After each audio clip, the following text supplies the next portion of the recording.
Negotiating is often a critical area of business talk. In addition to his many other talents, my friend Herb Cohen is a professional negotiator. He travels 200 days a year handling negotiations for the largest corporations in America.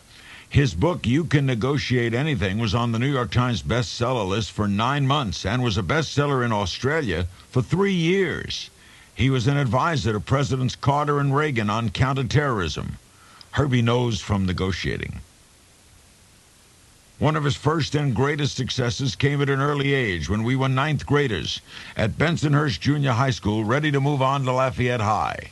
It's a textbook case, so to speak, of how you can turn a potential defeat into a victory in negotiations by making sure you talk from a position of strength, even when the odds are stacked high against you. 3 of us, Herb Cohen, Brazia Batty, and I, had a classmate named Gil Mermelstein, called Moppo because he had such a thick head of red hair it looked like a mop. One day we discovered that he and his family had quickly moved to Arizona after Moppo developed tuberculosis. We took care of notifying the school.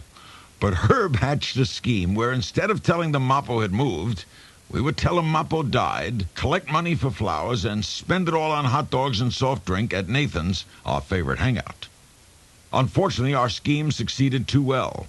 After the principal's office called Moppo's home and found his number had indeed been disconnected, the school mourned him enthusiastically, furnishing us with the loot for a massive feast at Nathan's.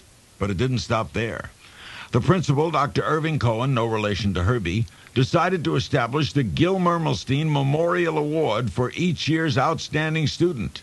Singled us out for praise in honoring Moppo's memory the way we did with our collection. Moppo showed up at his own eulogy. As Dr. Cohen is praising Moppo's memory and our good deed, Moppo chooses that day and that minute to walk into the back of the auditorium. He was much better, thank you, and registering for the fall.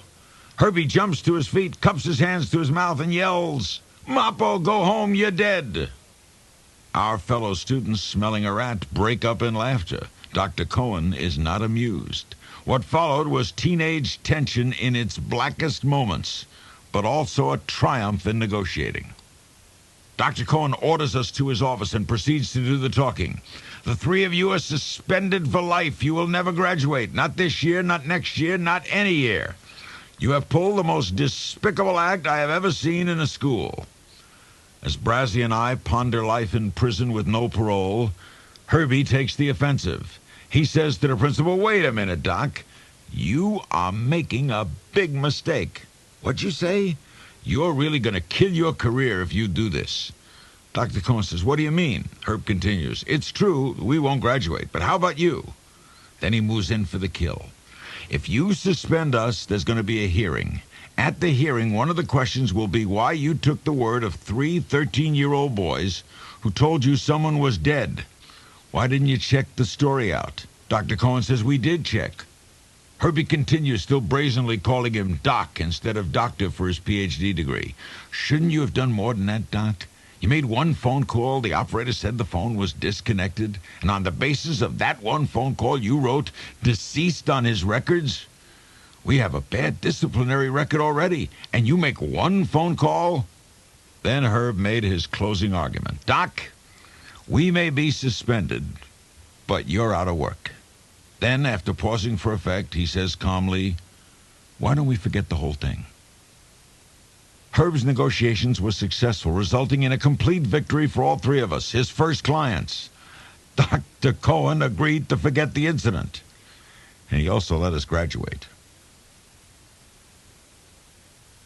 Whatever you might be negotiating for, my advice, based on personal experience, is to talk the language of Bob Wolfe.